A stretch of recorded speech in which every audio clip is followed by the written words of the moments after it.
In Broward County last year, we had over 500 fatal overdose deaths, and we had in the last few years between Miami-Dade County and Broward County, 3,000 overdoses. 2022, amongst 555 people in Broward County whose death was a result of fentanyl, 509 overdose deaths were with fentanyl in combination with other drugs. There's an old saying that if you want to know where your priorities are, look at where you spend your money. In 2017, there were over 47,000 deaths from opioid overdose alone. In that year, it's estimated that we spent, as a nation, about $3.5 billion treating this condition. That same year, we spent nearly 4 to 5 times that amount in criminal justice approaches to it. The overview of the costs is really about looking at the balance of the allocation of funds to the preventable side of an overdose situation.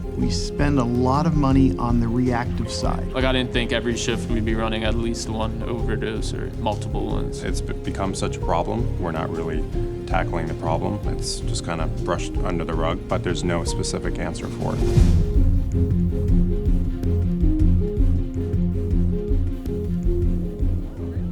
Yeah, I've already invited 30 people. Amazing.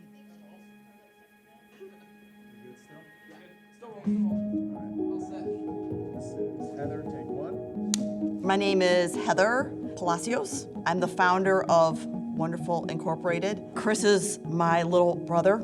Chris is the male version of me. He's very gregarious, outgoing, could walk into any atmosphere and morph into the temperature of that atmosphere without skipping a beat. He was also a phenomenal soccer player and would have gone very far had he not gotten involved with drugs. My family were at their wits' end at one point and enrolled him in a drug rehabilitation program for teenagers in downtown Chicago, and finally had to draw that boundary line that if you leave, you can't come home. Par for the course, Chris went to the rehabilitation program, but left. And it was in the middle of winter in Chicago, and he couldn't go home. So he was on the streets for the first time. A gentleman approached him and offered food and shelter, and Chris took him up on it. The guy ended up holding him at knife point and raping him. When it came to prosecute this gentleman for what he had done, Chris couldn't relive it, so he and my family dropped charges. Yeah. My parents finally relented and finally let him move back home at one point, but the final straw with letting him be in my parents' home was just a bad trip that caused him to want to take his life because he was in such a state of manic psychosis on this trip and wanting to die. He ended up taking a knife and cutting himself so intensely, so fiercely that the blood was everywhere, and he was smearing it all over the walls in my parents' home. He went nuts and he took all the dishes out of the cabinets and broke them on the floors, and then he passed out to die, face down in the living room. My mom came home from work, and I had to fly back home. And then Chris was sent to South Florida, to his first sober living home down here with me. That was 10 years ago.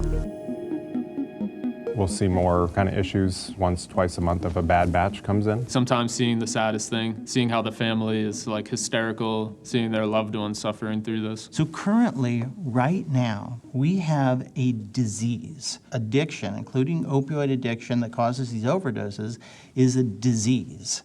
But we are treating it as if it is a criminal justice issue. And how do I know that?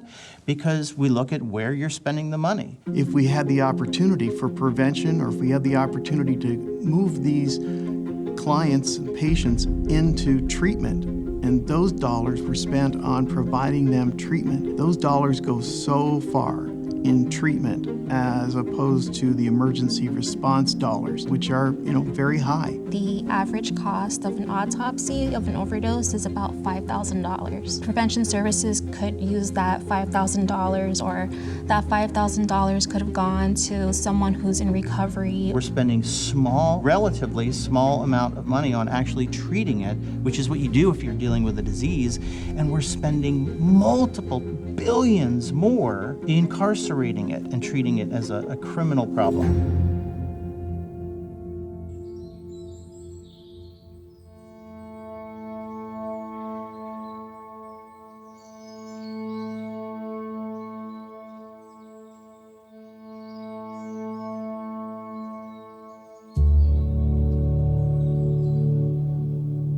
All of Chris's life, Chris and I have been in this relay race, passing the baton back and forth.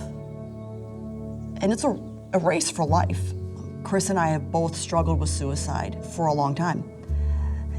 And the only difference is I didn't have addiction to compound that battle and make it harder and worse. And I know we both want to make it to the finish line. And so for years, we were passing the baton back and forth because when one of us was weak with wanting to give up, the other one was strong. October 2022, normal day. I get a call from the chaplain that was very close to Chris. I saw that he was calling my phone. I thought it was somebody else probably had died and we were gonna do the funeral together. And he said, "Hey, Heather, it's Stevie B. Is your husband with you?"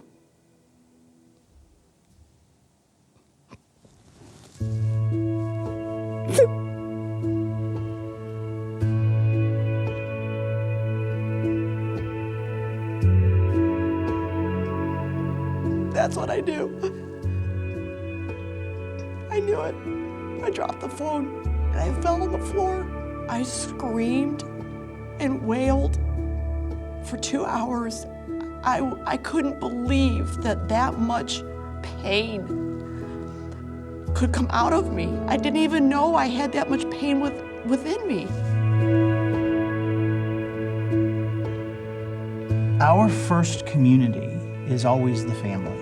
When somebody has an addiction, just like when they have any other chronic illness, it impacts not only that person, but it impacts the family.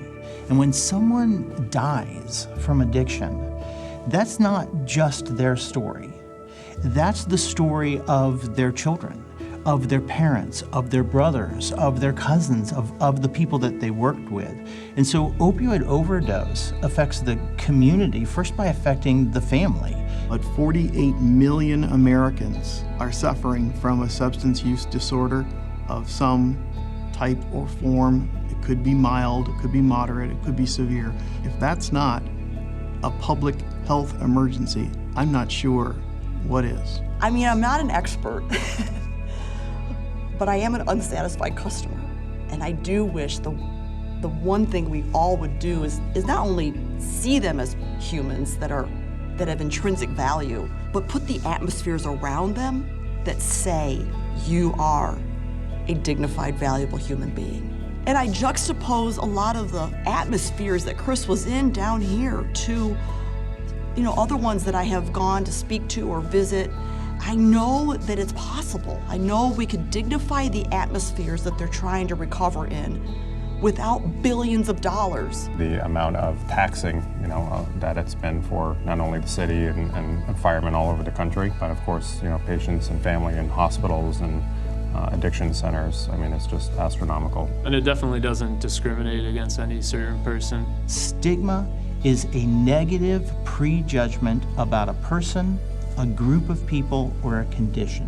When we have a negative perspective, our tendency is to not want to invest in them. Our political structures are largely driven by public perception. If we tend to have a negative view of a group of people, our politicians are disincentivized from investing in or opening up or encouraging research in a specific area. Because it is a disability, it's a disability recognized by the ADA. It affects the chemistry of the brain. Stigma literally locks the door on helping people who are struggling. And the only way to change that is for every one of us as individuals, as a community, as a nation, to challenge our stigma, to challenge our tendency to look negatively on any person or group.